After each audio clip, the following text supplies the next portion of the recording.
but they're both seeing very similar appreciation. And even in the, like when we look at this is a stat that I always share with you, to look at the last down market we had in that, crazy, time in 2009, 2010, when, the entire county from 2006 to 2009, our San Diego County had a 39.6% drop in value. I'll never forget it because I remember it was like on the Union Tribune newspaper, um, because newspapers were still big back then, and and so like just seeing that, looking at that stat, and then going and look at where they got their data from, and like, oh my gosh, that's true.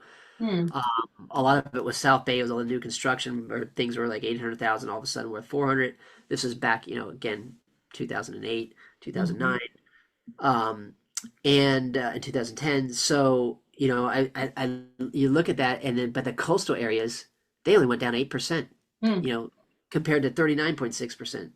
So Wow. there's still a drop, but unless you bought, in '06 and had to Hmm. sell in '09, Right. you weren't hurt. And there's one thing that never went down that whole time: rents. Right.